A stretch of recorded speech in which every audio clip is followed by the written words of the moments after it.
Howard Gardner, yang menjadi pencetus multiple intelligence, mendefinisikan kecerdasan sebagai biopsikologis untuk memproses informasi yang dapat diaktifkan dalam pengaturan budaya untuk memecahkan masalah atau menciptakan produk yang lebih bernilai dalam suatu budaya.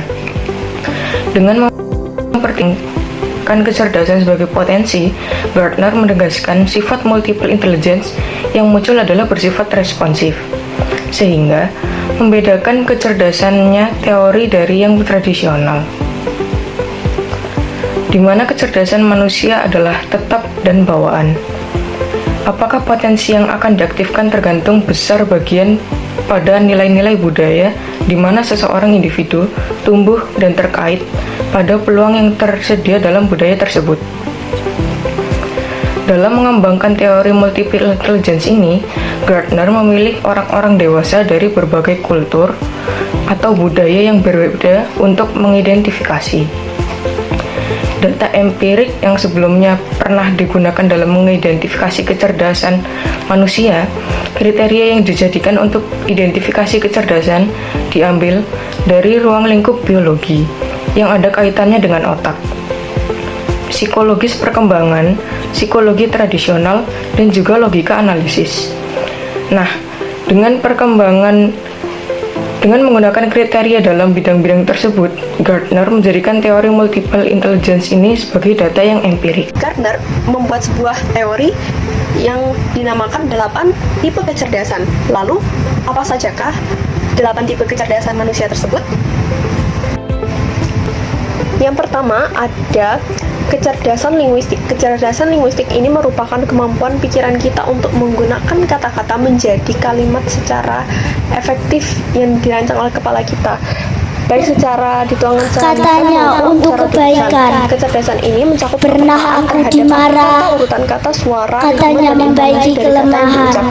termasuk kemampuan untuk Pernah aku diminta membantu, dalam mengubah katanya kondisi supaya aku pandai. informasi. Ibu, Kebanyakan anak yang memiliki pernah aku yang tinggi ini memiliki minat baca, menulis dan melakukan teka-teki, dan juga menguasai kosakata yang cukup luas.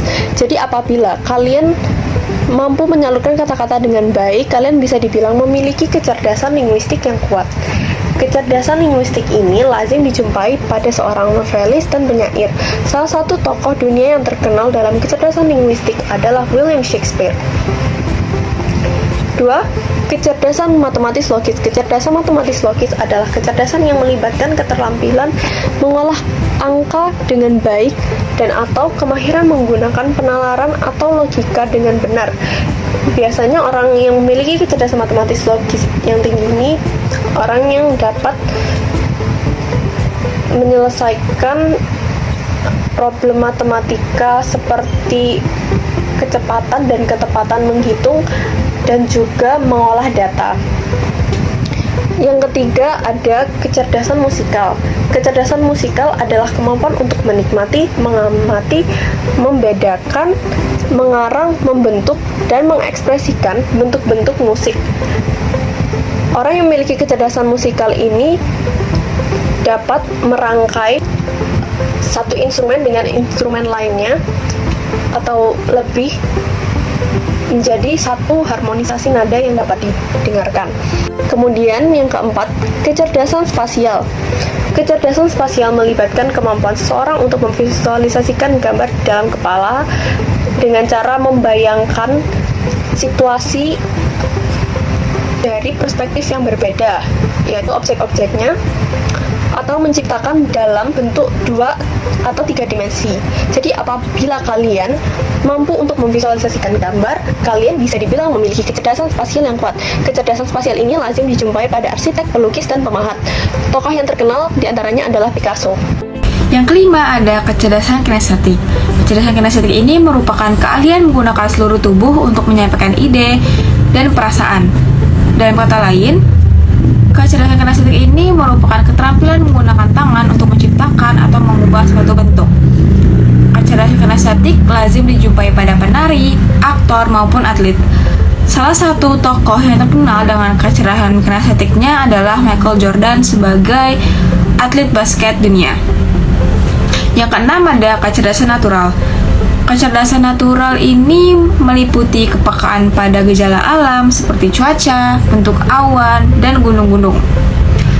Kecerdasan natural ini merupakan kemampuan mengenali dan mengkategorikan hewan dan tumbuhan di lingkungan sekitar. Apabila kita memiliki kecerdasan natural ini, cara mudah dalam belajarnya yaitu belajar di ruang terbuka, langsung menggunakan materi alam, dan juga menghadirkan harmonisasi dengan unsur alam. Yang ketujuh ada kecerdasan interpersonal. Kecerdasan interpersonal ini merupakan kemampuan untuk mengamati dan mengerti maksud, motivasi, dan perasaan orang lain. Peka terhadap ekspresi wajah, suara, dan gerakan tubuh orang lain, dan mampu memberikan respons secara aktif dalam berkomunikasi merupakan salah satu contoh dari kecerdasan interpersonal.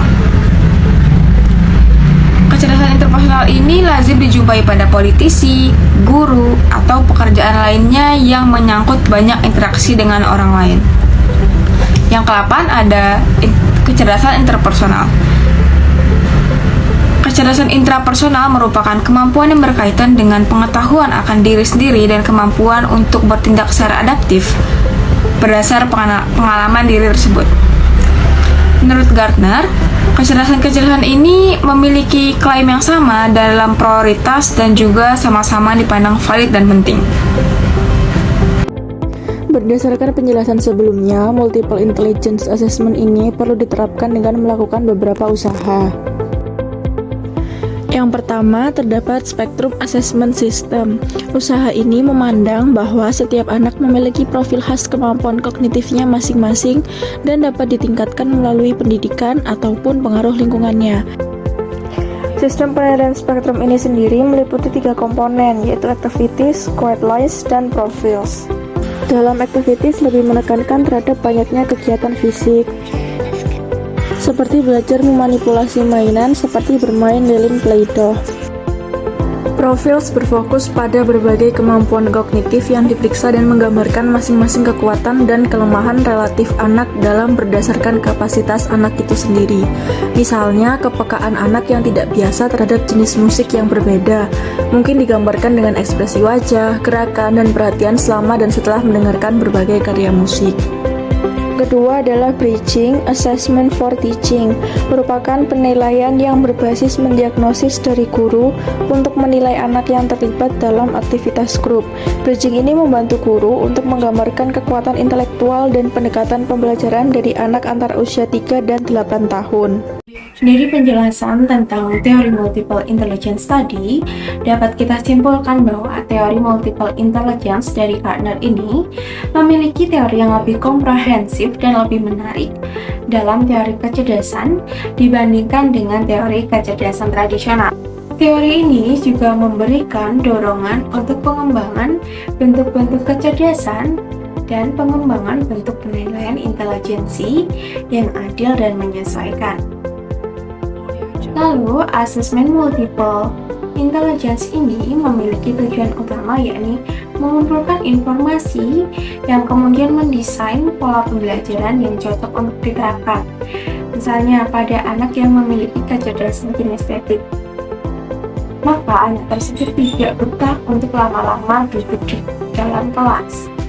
Sehingga yang harus dilakukan adalah dengan melakukan pola pembelajaran sambil bermain.